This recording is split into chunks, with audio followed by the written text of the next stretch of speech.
Salut tout le monde, j'espère que vous allez tous et toutes très bien. Alors aujourd'hui on se retrouve avec une vidéo spéciale base de teint. Alors une vidéo base de teint parce que j'avais envie de mettre un petit coup de pied aux fesses aux grosses bases de teint très chères. Je sais pas du tout comment je vais intituler cette vidéo pour le moment, mais voilà, en gros les bases de teint très chères, est-ce que ça vaut clairement le coup par rapport aux bases de teint moins chères, par rapport voilà, donc au prix, par rapport à la texture, au fini, au résultat, à la tenue, enfin voilà, au parfum. Vraiment plein de choses et j'avais envie de mettre un coup de pied dans la fourmilière par rapport à ça. Voici du coup, vous aurez sûrement vu dans la miniature, je pense que je vais avoir, ça va être là vous allez les voir. Mais voici du coup toutes mes bases de teint, j'en ai oublié une autre, voilà.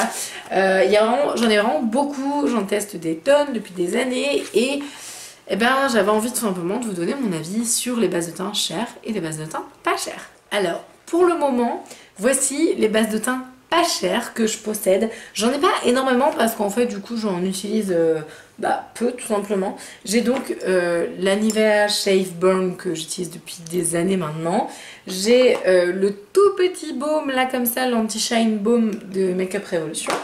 J'ai le Pro Studio Stroke Cream, la Ultra Scrub Cream, donc les deux de Makeup Revolution et Freedom, et la Golden Rose dont je vous ai parlé très récemment. Donc ça c'est vraiment les bases de teint que je possède et qui sont pas très chères. Voilà, on est à moins de 15 € chaque base.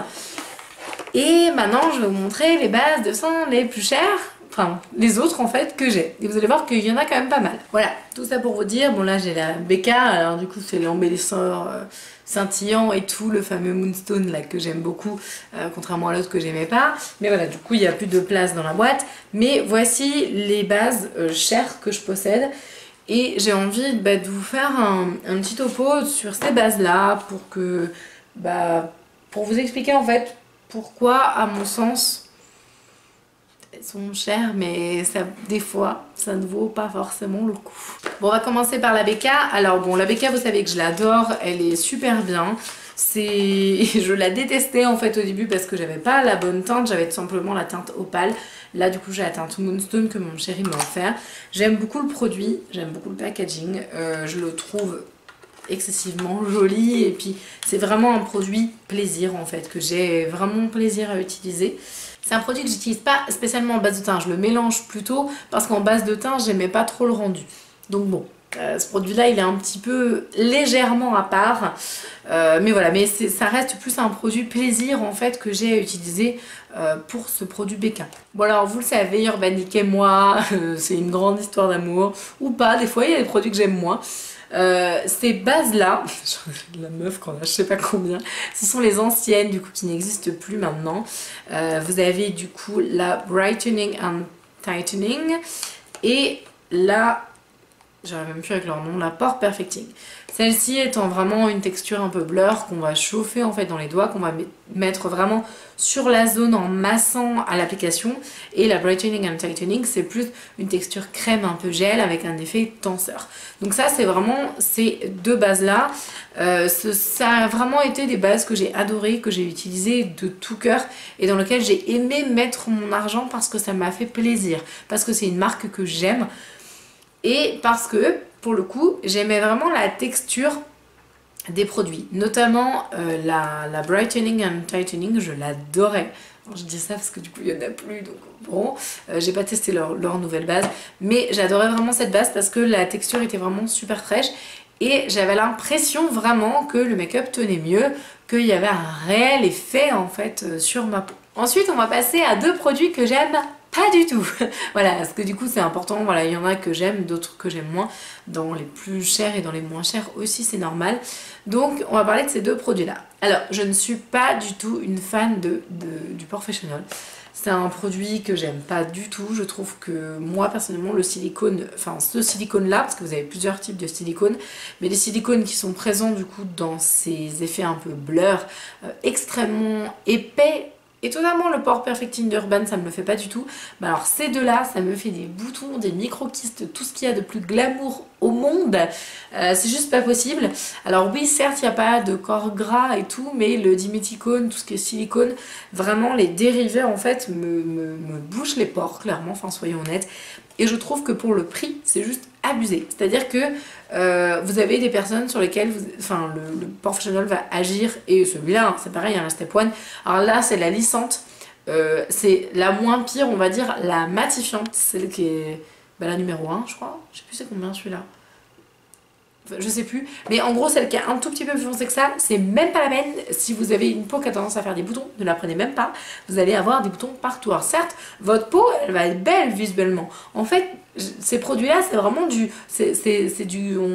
on colmate quoi, en gros on va venir entre vos pores qui sont un peu texturisés comme ça, pouf, on va venir mettre une énorme base hyper siliconée pour que tout soit lisse. Alors certes oui, votre peau elle va être absolument magnifique, vous allez avoir l'impression d'être passé sous Photoshop de façon assez impressionnante, mais attention parce que du coup quand vous allez vous démaquiller, si vous l'utilisez régulièrement et quotidiennement, c'est vraiment pas un produit que je vous conseille si vous avez une peau qui a tendance à réagir, notamment à faire des boutons, des trucs comme ça.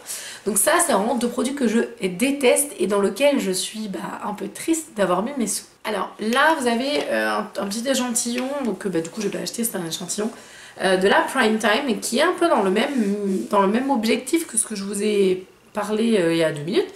Sauf que ce produit-là, il est moins siliconé que les autres. Donc je le trouve mieux au niveau compo.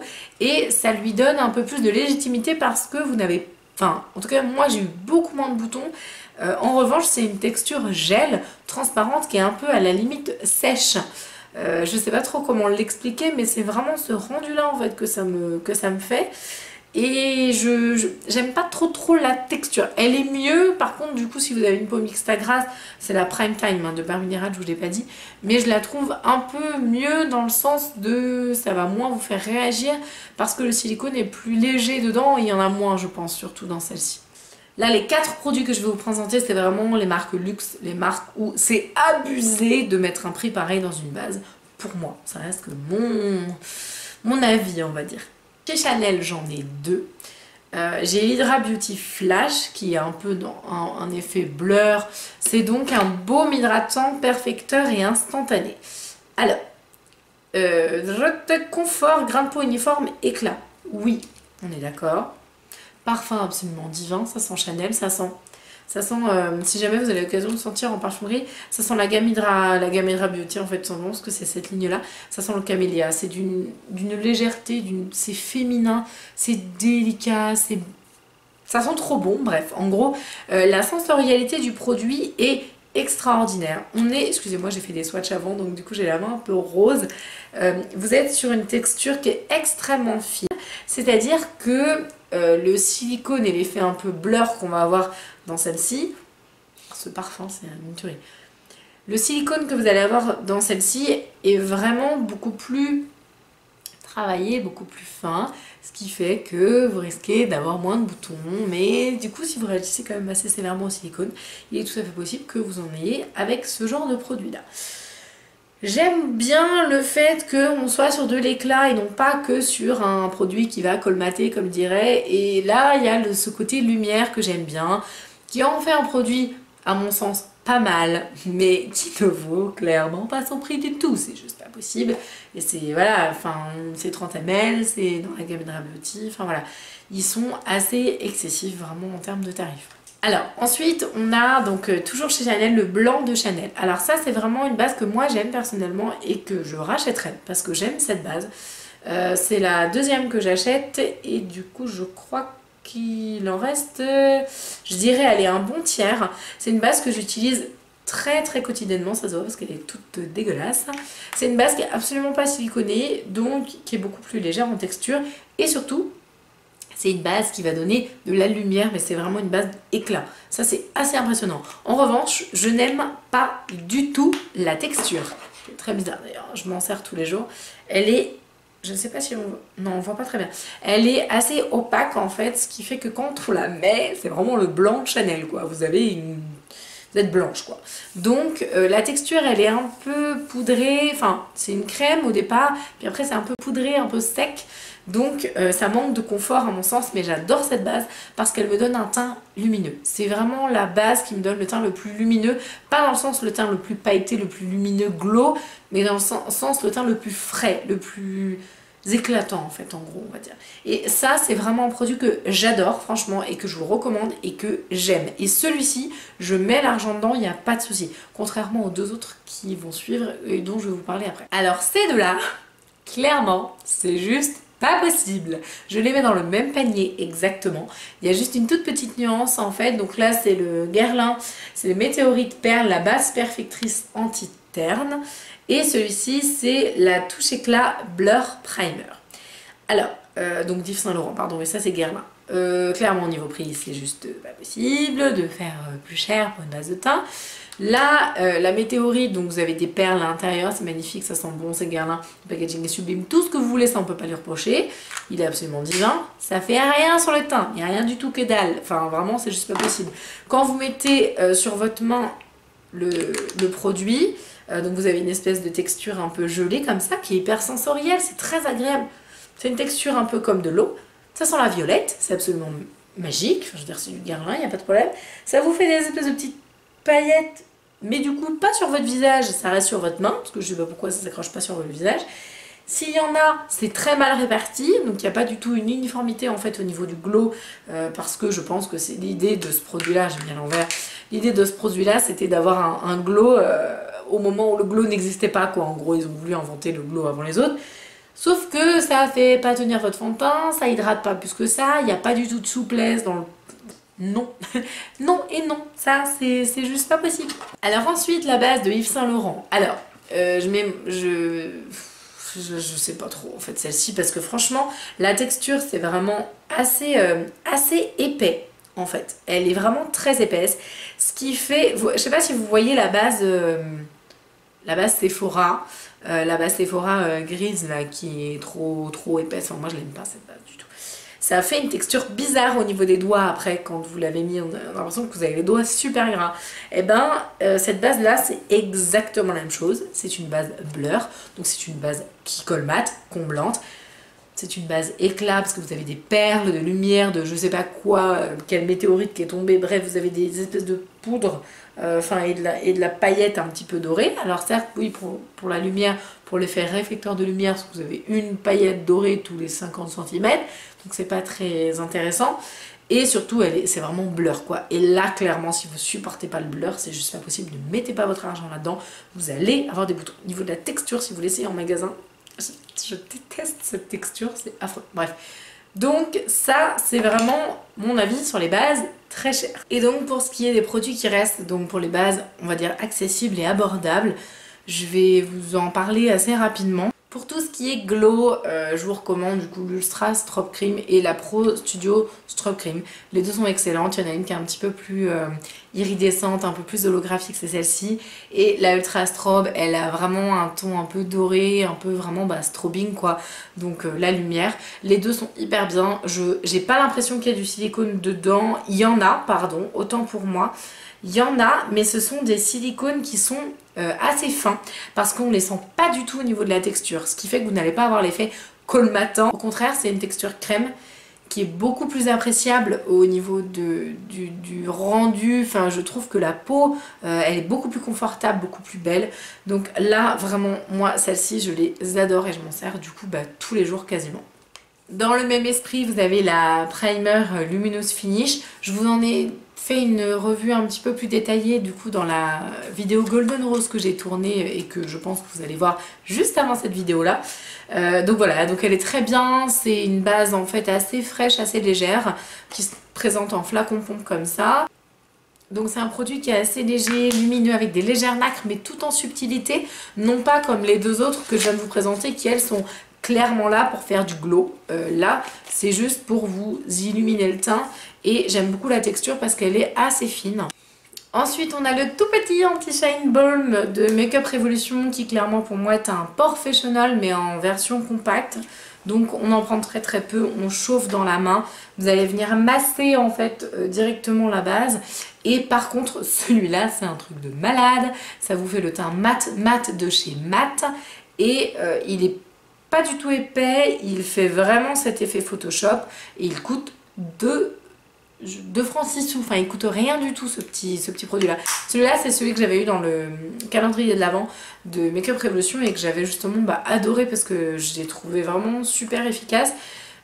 Vous avez encore du silicone dedans, de toute façon quand vous êtes sur des bases, clairement il y a souvent du silicone dedans. Mais là c'est clairement, enfin je veux dire, on le sait quand on achète ce genre de produit, c'est du silicone. Vous l'utilisez pour masser, pour lisser vos grains de peau, vos pores irréguliers, les rides, enfin l'effet un peu brillant, voilà, c'est un silicone qui est voulu quoi, qui est là pour texturiser votre... là il n'y en a pas de silicone dedans parce qu'à la base c'est pas du tout une base de teint, c'est donc toujours mon Nivea Men peau sensible, mon baume après rasage. Voilà, c'est juste une base de dingue. C'est une base extraordinaire. Je sais, ça fait rigoler beaucoup. D'ailleurs, mon entourage, l'autre jour, j'en ai en reparlé encore. Il me dit, ah ouais, tu utilises un truc après rasage, toi, en base, mais t'as un petit peu perdu l'esprit, madame. Bref, non, pas du tout. Ce produit-là contient de la glycérine, qui est un agent réhydratant profond, ce qui vous fait que vous allez avoir un teint lumineux, radieux, mais pas par le glow, pas par les paillettes, pas parce qu'on a comblé tout, par ce côté lumière et hydratation surtout. Je pense que c'est... Moi j'adore, ça sent le bec, donc je trouve que ça sent trop bon. Bon bref, après ça c'est un choix très personnel. Vous avez 100 ml dedans, il coûte je crois 6 ou 7 €. Donc je pense que c'est la base la plus intéressante du monde. Et je l'adore parce qu'elle est hyper bien. Le maquillage il stick en fait quand vous le mettez. On a l'impression que ça fait une glue en fait. C'est la glitter glue en fait pour votre fond de teint ça. Et franchement...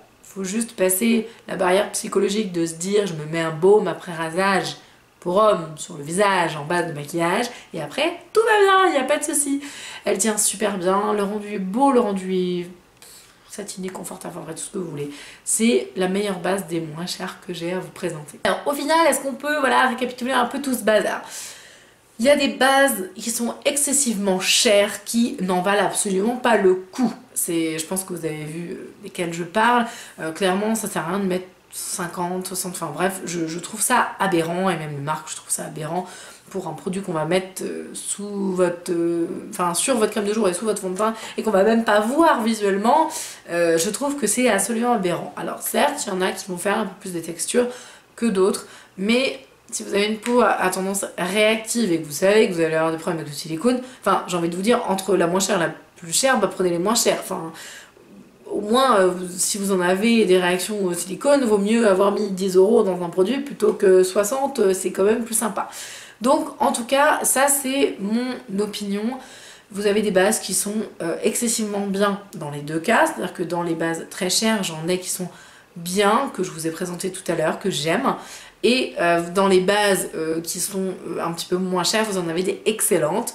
Voilà. Faut juste savoir en fait pour quel effet vous avez envie et surtout quel budget vous avez, parce que clairement on n'a pas tout le budget de mettre 50 € dans une base de teint. Et justement, quand on n'a pas tout le budget de mettre 50 € dans une base de teint, j'avais envie de vous offrir le blanc de Chanel, tout simplement parce que j'adore ce produit, que je sais qu'on n'a pas tous les moyens de se l'offrir. Je n'ai notamment pas mis dans la vidéo qu'il y avait un concours parce que je voulais vraiment que ce soit mes abonnés, celles qui me suivent depuis longtemps, voilà. J'avais envie de vous faire plaisir. Je sais qu'il y a eu un concours il n'y a pas longtemps qui est terminé, mais j'avais vraiment envie de vous faire plaisir avec ça. Donc je vous mettrai du coup toutes tout ce qu'il faut en fait en barre d'infos. Ça va être encore la même chose, tout simplement, il faut toujours m'envoyer un mail, enfin bon bref. Donc voilà, pour vous montrer la mienne est là, elle est beaucoup plus légère que la vôtre. Voilà, la mienne est toute sale, je sais pas si vous allez voir, voilà, et la vôtre est complètement intacte et toute neuve. Donc voilà, donc je vous la fais gagner parce que je voulais vous remercier de tout ce que vous faites pour moi, vous êtes adorables, voilà, et puis j'ai juste envie de vous dire merci, donc voilà.